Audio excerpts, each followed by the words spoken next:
In the grand hall of the Solarian palace, the light of 3 suns poured through crystal windows, scattering a dance of colors across the white marble floor.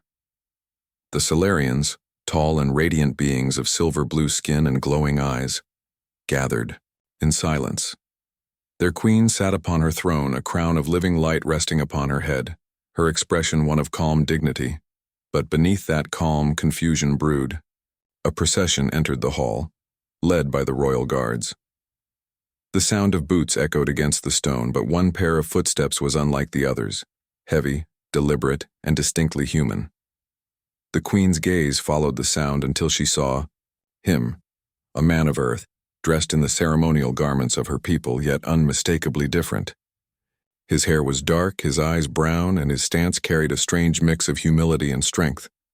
At his side walked the princess, her only daughter, wearing the silver veil of a bonded mate. The crowd murmured softly, unable to comprehend what they saw. The queen rose, her voice echoing across the hall. "Who's that?" she asked, her tone calm but edged with authority. The princess turned toward her mother, her voice steady but filled with emotion. "The human I wedded." A wave of disbelief rippled through the court. The air grew still as if the entire hall held its breath. The queen's eyes narrowed, not in anger, but in shock. "You wedded him?" she said softly.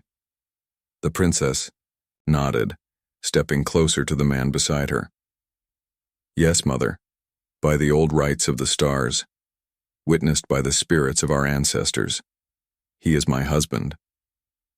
The human bowed, lowering his head respectfully.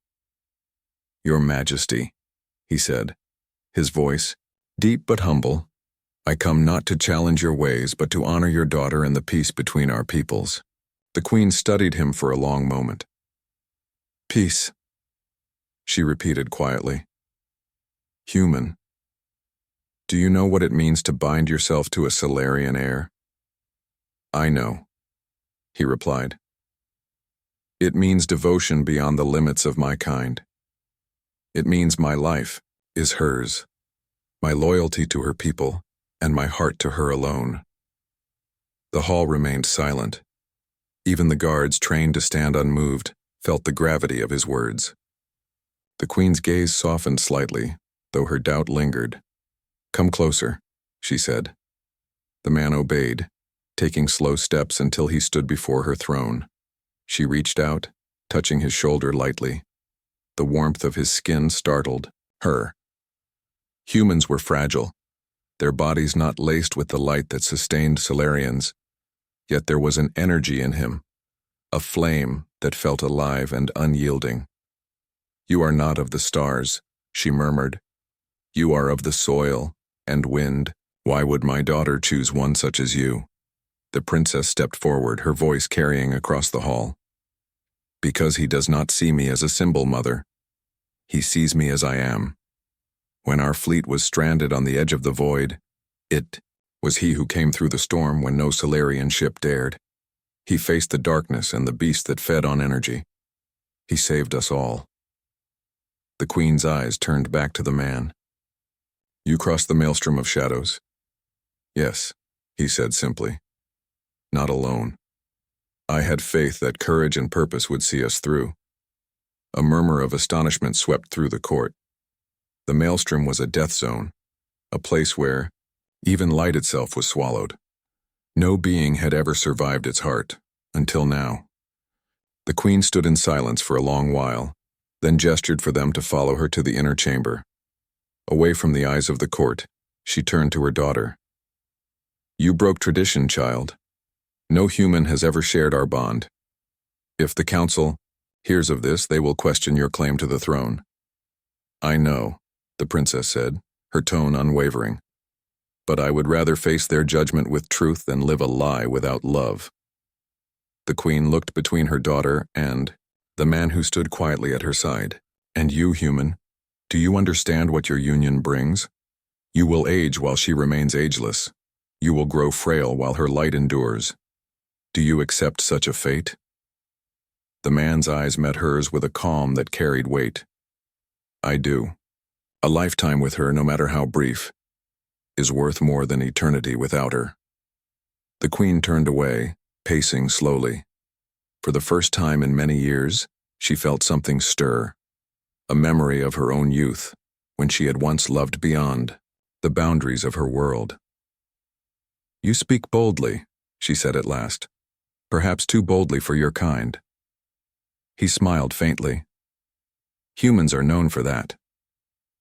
A small laugh escaped the queen's lips, soft and fleeting. "So it seems." She looked to her daughter again.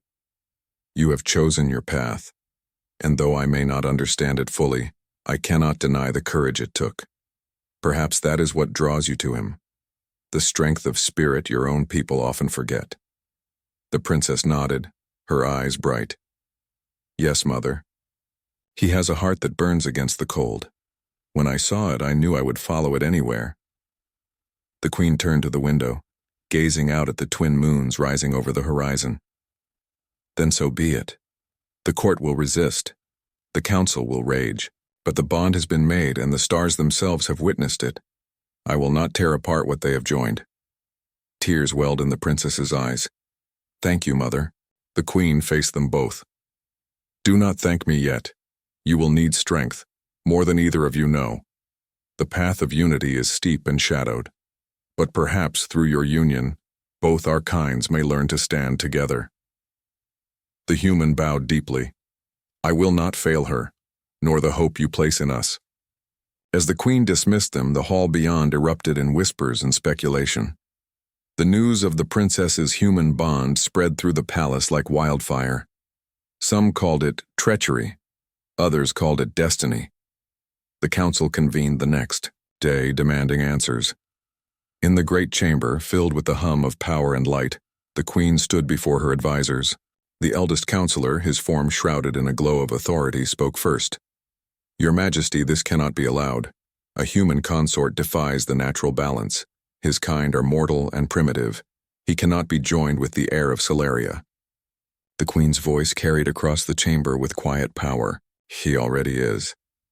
The bond is sealed." The counselor's glow dimmed slightly, faltering. "Then the throne. The throne remains hers," the queen said.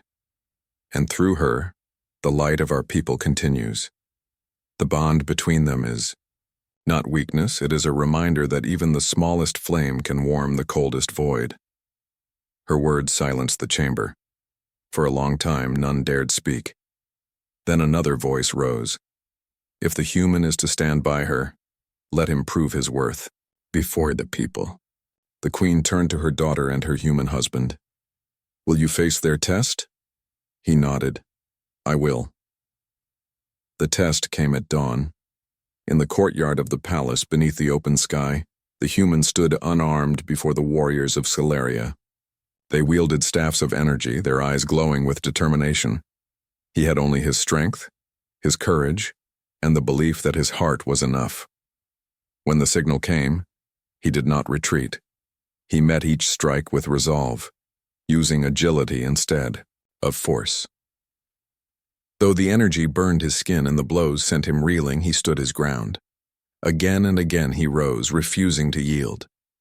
The Celerians watched in awe, this fragile being of flesh and blood who fought with the will of a star. At last the warriors lowered their staffs. The lead warrior turned to the queen. "He stands as one of us," he said. The queen rose from her seat. "Then let it be known. From this day forth, humanity is not our shadow but our ally, and the bond between our daughter and her human husband shall mark the dawn of a new era." Cheers erupted across the courtyard. The princess rushed forward, wrapping her arms around the man she loved. He smiled weakly, blood and light mingling on his skin, but his eyes shone brighter than ever. Later that night, as the palace quieted and the stars shimmered above, the queen stood alone on her balcony. The faint sound of laughter drifted from the royal garden, the laughter of her daughter and the human who had faced gods and storms for her love. The queen allowed herself a rare smile. In her heart, she knew that history would remember this day. Not for scandal or defiance, but for the courage of two souls who dared to bridge the infinite. And as she gazed into the endless sky, She whispered softly to the stars. Perhaps the light we carry was never meant to stay among the heavens. Perhaps it was meant to find its way home, to hearts that dare to love. And somewhere below, two hearts, one of light, one of flesh, beat together in perfect harmony. The palace slept under the twin moons, unaware that the future of two worlds had already begun, bound by a love strong enough to outshine eternity.